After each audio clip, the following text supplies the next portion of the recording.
Las divisiones dentro de la iglesia es uno de los grandes males que destruye la estructura esencial de la misma. Lamentablemente, la polarización generada porque una u otro grupo de personas están siguiendo o están apoyando a una persona en vez de mirar la esencia de la unidad que debe ser la persona de Cristo, hace mucho daño. Imagínense de que yo tomo una servilleta y quiero separarla, quiero dividirla. Lo que estoy haciendo con esto es una ruptura de la esencia misma. No es que esté teniendo dos partes, estoy rompiendo lo que antes era una sola. Y es ahí donde nosotros nos damos cuenta cuán destructiva puede ser. En la lección de hoy día vamos a ver lo que Pablo hace referencia en cuanto a la división dentro de la iglesia. Es nuestra lección de hoy día aquí, en Un Momento con Dios.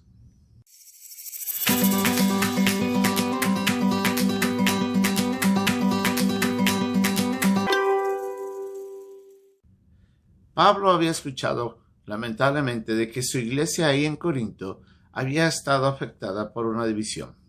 Se habían levantado grupos separatistas en los que unos reclamaban de que pertenecían a uno u a otro de los maestros. Unos decían que pertenecían al mismo Pablo, otros decían que pertenecían en cambio a Apolos y otros en cambio se levantaban diciendo que pertenecían a Cefas, aún inclusive al mismo Cristo. Eso estaba generando una división dentro de la misma estructura de la iglesia. La palabra división también podría ser traducida como rotura. Es de ese momento en el que algo que tenía una unidad está fragmentada en sus partes, produciendo una destrucción misma de la esencia de esa unidad. Y es ahí donde Pablo exhorta a mirar, de que nosotros no somos seguidores de una u otra persona. Todos tenemos que mirar hacia aquel que murió en la cruz por nosotros. Y en los versículos que leemos en el capítulo 1, desde el versículo 10 al 17, Pablo le recuerda de que es Cristo quien murió por nosotros. Es en el nombre de Cristo que somos bautizados. Aún inclusive Él les dice, hermanos, yo no he bautizado a todos ustedes para que ustedes no digan que ustedes están bautizados en el nombre de Pablo. Yo, gracias a Dios, decía Él, yo he bautizado a unos pocos nada más de ustedes. Pablo estaba tratando de corregir un grave problema. En la iglesia se habían levantado grupos que apoyaban a uno y a otro, menospreciando la obra y el servicio del otro hermano. Y de esa manera, ellos, al identificarse con un grupo, estaban generando una separación que estaba destruyendo el sentido de la unidad. Recordemos de que todos los creyentes somos llamados a ser parte del cuerpo de Cristo. El cuerpo de Cristo es el grupo de creyentes que estamos bajo la fe en Jesucristo y que servimos en una iglesia local. Y es ahí donde nosotros tenemos que mirar de que cuando existe una división dentro de la iglesia, la separación está destruyendo el sentido de la unidad de la iglesia. Nosotros deberíamos ser llamados más bien a exhortar a la unidad, buscar esa unidad, orar y trabajar por ella. Una división es una ruptura muy grave, genera dolor, genera angustia, aún dentro de las personas que involuntariamente producen eso. Cuando una persona dice, es que yo sigo a tal persona, o yo sigo a este otro predicador, o acá el hermano que sirve más fervientemente, está generando, sin darse cuenta, una ruptura, y no por voluntad propia, sino por aquellos que lo siguen a él.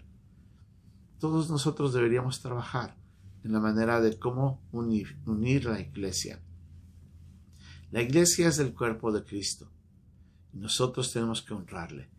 Aún inclusive se observa las divisiones cuando de repente un pastor, por alguna otra razón, ya no está en el puesto, sea porque falleció, o sea porque lamentablemente tuvo que salir a cumplir otra misión en otro lugar.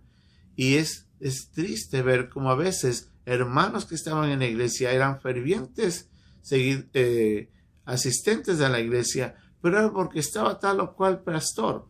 Y de repente cuando ese pastor se va, muchos se van de la iglesia. Y cuando viene un nuevo pastor, muchos vienen a la iglesia. Y no tal vez porque están siguiendo al Señor, sino porque están siguiendo a esa persona ¿Quién se ha ido o quién ha venido? ¿Cómo estamos sirviendo? Todos nosotros, desde el pastor mismo y cada uno de los líderes, hasta cada una de las personas que están sirviendo, aún en los lugares más sencillos, aparentemente, todos deberíamos mirar a uno solo para seguir. Y ese es a Cristo. Él fue el que murió en la cruz por nosotros. Él fue el que nos dio la salvación. Es de Él la iglesia y es a Él a quien tenemos que honrar y adorar.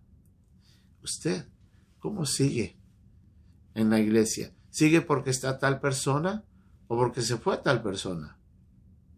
¿O usted está mirando a Cristo y a Él lo sigue, y a Él le obedece, y a Él lo honra, y a Él lo adora? Si bien debemos dar gracias al Señor por aquellos que sirven, y tal vez por aquellas personas que en algún momento fueron gran parte, una parte esencial en nuestra vida espiritual. Alguien que nos habló de Cristo, alguien que nos enseñó los primeros pasos. Debemos vivir agradecidos por ellos. Pero recuerde, a quien tenemos que mirar, adorar, seguir y ser fieles es al Señor Jesucristo.